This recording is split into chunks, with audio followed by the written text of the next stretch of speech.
Hello friends, চলে এসেছি নতুন একটা ভিডিও নিয়ে আপনাদের জন্য। আজকে আমার রান্নাঘরে আছে ডিম ডাল। তো ডিম ডাল আমি কিন্তু আজ রান্না করবো, সেটাই আমি আপনাদেরকে বলবো আর দেখাবো।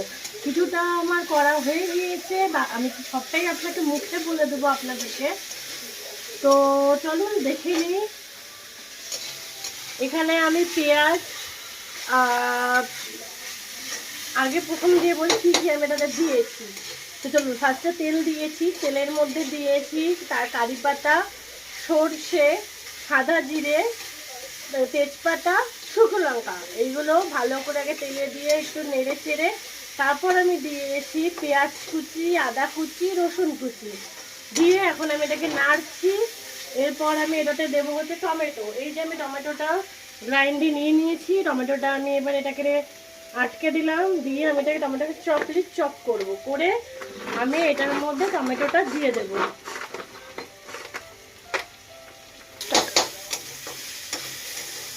আমার এই যে এটা হালকা হালকা গোল্ডেন কালার চলে এসছে। এই যে আমার টমেটোটা দেখতেই পাচ্ছ, একদম পুরো একদম চপ করে নিয়েছি। এবার এটা আমি দিয়ে দিলাম। এবার এই টমেটোটাকে আমি হালকা ভেজে নেব পেঁয়াজ আর এর সাথে। আমি ডিমটা আগেই সেদ্ধ করে রেখে দিয়েছিলাম। এই যে আমার ডিম সেদ্ধ একটা ফেটে গেছে খুলতে গিয়ে, তো ডিম আমি সেদ্ধ করে আগের দিয়ে রেখে দিয়েছি। এটার মধ্যে নুন হলুদ কিচ্ছু দেবো না, আমি সাদাই দেব। তো এটাতে আমি এক এক করে মশলাগুলো দিয়ে দিই। তো চলো মশলা দিয়ে দিই। পাস করবো। এটা দেব ধনে গুঁড়ো। এই যে এটা হচ্ছে ধনে গুঁড়ো। ধনে গুঁড়ো দেবো 1 চামচ।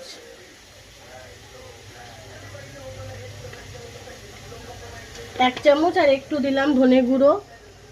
এবারে আমি দেব কাশ্মীরি লাল মির্চ। যারা ঝাল খাও তারা শুকনো লঙ্কার গুঁড়ো দিতে পারো, আমি শুকনো লঙ্কার গুঁড়ো খাই না, তাই এর জন্য আমি কাশ্মীরি লাল মির্চটা দিলাম 1 চামচ আর 1/2 চামচ, 1.5 চামচের মতো। আর আমি দিয়ে দেবো এটার মধ্যে হলুদ,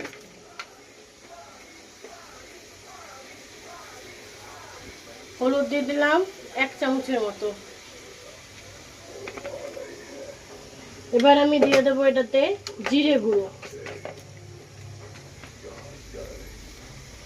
জিরে গুঁড়ো দিয়ে দিলাম 1 চামচ আর 1/2 চামচ, মানে 1.5 চামচ। 1.5 চামচ জিরে গুঁড়ো দিয়ে দিলাম। দিয়ে আমি এবার এটাকে